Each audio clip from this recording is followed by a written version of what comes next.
السلام علیکم ورحمۃ اللہ وبرکاتہ۔ بسم اللہ الرحمن الرحیم۔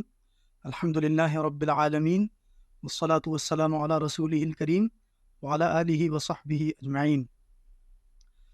سبحان الذی اسری بعبدہ لیلا من المسجد الحرام الی المسجد الاقصی الذی بارکنا حولہ لنریہ من آیاتنا انہ هو السمیع البصیر۔ اللہ تعالیٰ ارشاد فرماتا ہے، پاک ہے وہ ذات جس نے اپنے بندے کو مسجد حرام سے مسجد اقصی کی سیر کرائی، اس سرزمین کی طرف جس کے چاروں طرف اللہ تعالیٰ نے برکتوں کا نزول فرمایا ہے۔ بے شک اللہ تعالیٰ سننے والا اور علم والا ہے۔ یہ وہ آیت ہے جس پر ہر ایک مومن کا ایمان ہے، اور مسجد اقصی اور اس کے اکناف سے محبت ہر ایک مسلمان کا ایمان ہے۔ حماس کے ذریعے سے اسرائیل پر کی گئی کارروائی کے بعد سے جو کچھ حالات آپ لوگ دیکھ رہے ہیں، مجھے نہیں معلوم کہ اس کا مصدر، اس کا سورس آف نالج آپ کا کیا ہے، لیکن کچھ باتیں جو میں آپ سے عرض کرنا ضروری سمجھتا ہوں۔ اللہ تعالیٰ یہودیوں اور صہیونیوں کے اس فتنے کو ضرور ختم کرے گا، اور اللہ تعالیٰ کے رسول صلی اللہ علیہ وسلم نے ہمیں خبر دی ہے کہ ایک وہ زمانہ آنے والا ہے، چاہے جلد آئے یا دیر سے آئے، کہ ہر پتھر اور پیڑ یہ گواہی دے گا کہ اے مومن، اس یہودی کو قتل کر، یہ میرے پیچھے چھپ رہا ہے۔ کہ جو کچھ آج ہو رہا ہے اور جو کچھ امت مسلمہ دیکھ رہی ہے، اس کے لیے ایک عام مسلمان اور وہ شخص جو اس مصیبت سے گھرا ہوا ہے، اس کے اوپر کیا ذمہ داری ہے؟ کہ جب آپ کو یہ معلوم ہوتا ہے کہ میں ایک ایسی جگہ رہ رہا ہوں جہاں پر چاروں طرف سے ایسے لوگ رہتے ہیں جو میرے مخالف ہیں، وہ لوگ مجھے دن اور رات چھوٹی چھوٹی تکلیفیں پہنچاتے ہیں، اور ہمیشہ اس فراق میں رہتے ہیں کہ میں کوئی بڑی غلطی کروں جس کی پاداش میں وہ میرے اوپر جارحانہ حملہ کر دے، تو ایک ذی عقل اور ذی شعور آدمی کیا کرے گا؟ وہ اس سینیریو میں یہ دیکھے گا کہ کیا اس کا جوابی کارروائی کرنا یہ خیر اور جلب منفعت کا سبب بن رہا ہے، یا ایسا کرنے پر اس کو مزید مشکلوں کا سامنا کرنا پڑ رہا ہے۔ کہ جب آپ کو علم ہے کہ آپ ایک کارروائی کرنے کے بعد 20 لاکھ لوگوں کی وہ جگہ کھلی چھت والی جیل کے نام سے جانی جاتی ہے، آپ اتنی بڑی آبادی کو کیسے خطرے میں ڈال سکتے ہیں؟ دوسری چیز آپ غور کریں کہ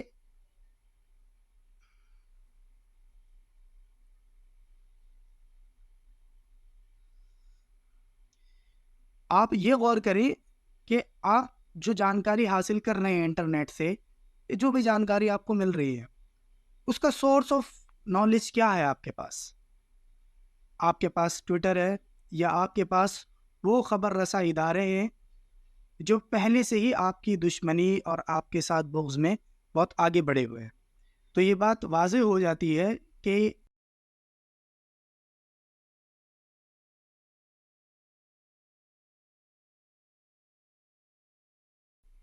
اسلام کے نام پر جو بھی کچھ کیا جا رہا ہے وہ عقل اور مذہب دونوں کے خلاف ہے۔ جان لیں کہ کوئی بھی آتنکواد کے خلاف کارروائی جو ہوتی ہے، جس کو ہم جہاد کہتے ہیں، یاد رکھیے کہ جہاد کو آتنکواد ختم کرنے کے لیے اللہ تعالیٰ نے فرض کیا ہے۔ جب بھی اقدامی کارروائی کی جاتی ہے تو اس بات کو ملحوظ رکھا جاتا ہے کہ دفاع کے لیے ہمارے پاس کیا ہے۔ دیکھیے، اللہ تعالیٰ کے راستے میں جہاد جو کیا جاتا ہے اپنے جان اور مال کو بچانے کے لیے، وہ اس لیے نہیں کیا جاتا کہ آپ ختم ہو جائیں، کہ ظلم تو ہو رہا ہے، اس سے اچھا ہے کہ لڑ کر کے ختم ہو جائیں، بلکہ جہاد کرنے کا مقصد یہ ہے کہ آپ سپورٹ حاصل کریں، آپ پروگریس حاصل کریں۔ آپ سوچیں کہ آپ کے ایک اقدامی کارروائی سے ہزاروں بچے، عورتیں اور بے گناہ مرد جن کا تعلق اس پورے سینیریو سے کچھ بھی نہیں ہے، وہ بمبارڈنگ کے ذریعے سے قتل کر دیے جاتے ہیں۔ یہ ظلم پہلے بھی تھا، لیکن پہلے یہ ظلم لمیٹڈ تھا، کسی کا گھر ڈیمولش کر دیا، کسی آدمی کو اکیلے میں مار دیا، کسی کو اسالٹ کر دیا۔ لیکن جب آپ نے انہیں یہ موقع دیا، اصل میں صہیونیوں کا یہ مقصد رہتا ہے کہ پوری دنیا کو یہ باور کرایا جائے کہ در حقیقت ہم حماس کے خلاف لڑ رہے ہیں، اور اصل میں وہ حماس کے خلاف نہیں لڑتے ہیں، وہ فلسطین کے معصوم بچوں، عورتوں کو نشانہ بناتے ہیں۔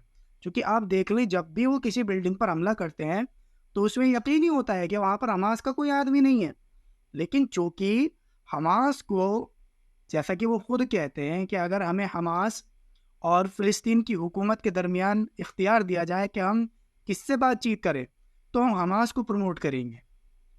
حماس کو کھڑا کس نے کیا؟ اسرائیل نے۔ نتنیاہو نے حماس کو پالا ہے۔ کیوں پالا ہے؟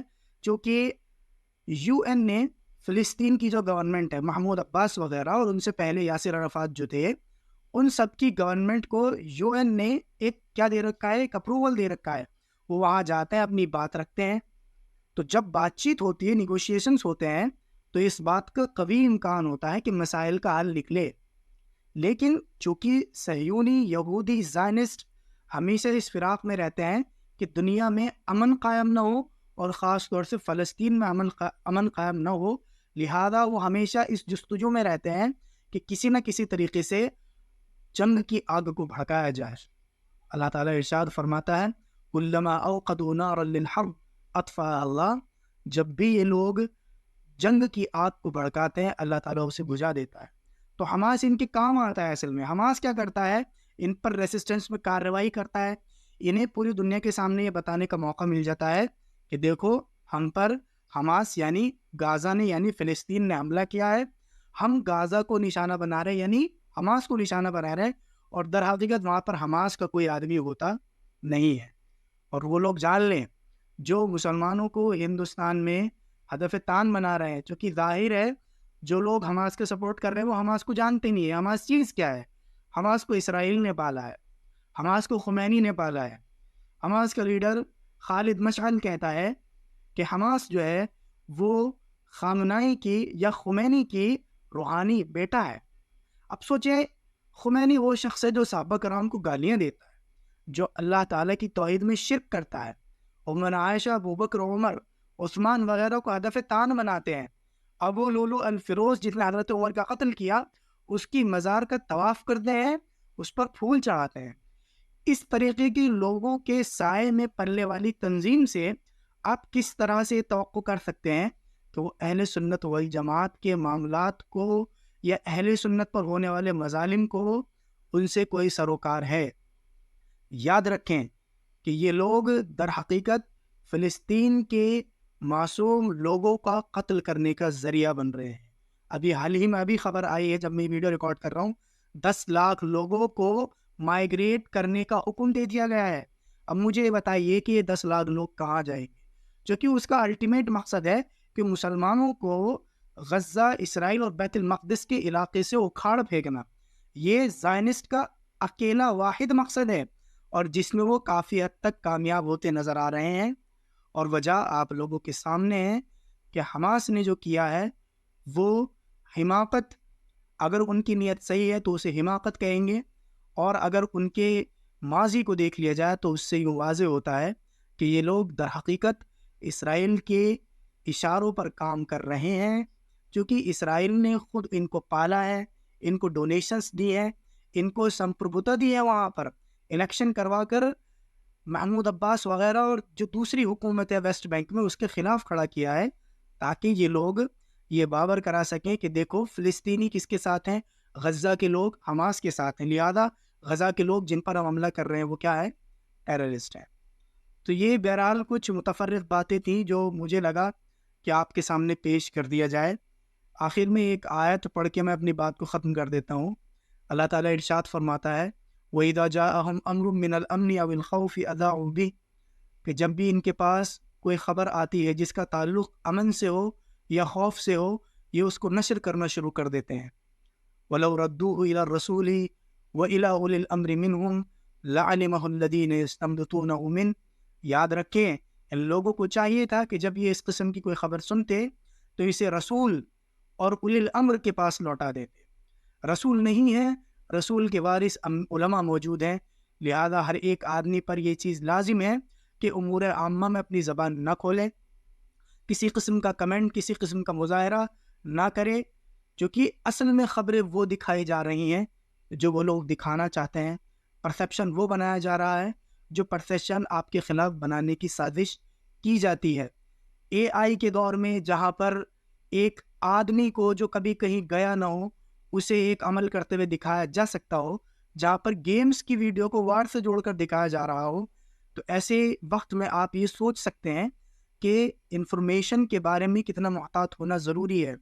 لہذا اپنے آپ کو ان تمام قسم کی انفارمیشن سے باز رکھیں، اپنے جذبات پر قابو رکھیں، اللہ تعالیٰ سے دعا کرتے رہیں، اللہ تعالیٰ کی طرف رجوع کریں، اور جن لوگوں کے سامنے آپ ٹویٹر پر ہیش ٹیگ چلا کر یا ڈیبیٹ میں جا کر انہیں سمجھانا چاہتے ہیں، وہ آلریڈی آپ سے اتنی نفرت کرتے ہیں کہ آپ کی حاملہ عورتوں کے پیٹ سے بچے کو نکال کر قتل کرنا ان کے نزدیک مہارانا پرتاپ بننا ہوتا ہے۔ ایک مسلم عورت کے ریپسٹ کو آزاد کرنے کے بعد جیل سے، یہ وہ لوگ ہیں جو مٹھائیاں کھلاتے ہیں، سنسکاری کہتے ہیں، یہ وہ لوگ ہیں جو آئے دن سڑکوں پر قتل کرنے والوں کی تائید میں جلوس کرتے ہیں، تو ان سے کوئی خیر کی توقع نہیں کی جا سکتی ہے۔ لہذا آپ اپنا وقت برباد نہ کریں، اپنی انرجی برباد نہ کریں، اللہ تعالیٰ سے رجوع کریں، اللہ تعالیٰ سے دعا کریں، یہی ہمارا ہتھیار ہے۔ اللہ تعالیٰ ارشاد فرماتا ہے کہ من یدعونی فاستجیب لہ، کون ہے جو مجھ سے مانگے میں اس کی دعا کو قبول کروں۔ لہذا یہ چند باتیں تھیں جو میں نے سوچا آپ کے سامنے پیش کر دی جائیں۔ اگر اس میں کوئی غلطی ہے تو وہ شیطان کی اور میری طرف سے ہے، اور اگر میں نے کوئی بات صحیح کہی ہے تو وہ اللہ تعالیٰ کی طرف سے ہے۔ اللہ تعالیٰ سے دعا ہے کہ اللہ تعالیٰ ہمیں قرآن و سنت اور صحابہ کرام کے منہج کو سمجھنے کی توفیق عطا فرمائے، بدعتیوں سے بچنے کی توفیق عطا فرمائے۔ وہ لوگ جو اسلام اور مسلمانوں کا لبادہ اوڑھ کر مسلمانوں کو نقصان پہنچا رہے ہیں، اللہ تعالیٰ ان سے ہماری حفاظت فرمائے، ان کو پہچاننے کی ہمیں توفیق عطا فرمائے، علماء حق سے جڑنے کی توفیق عطا فرمائے۔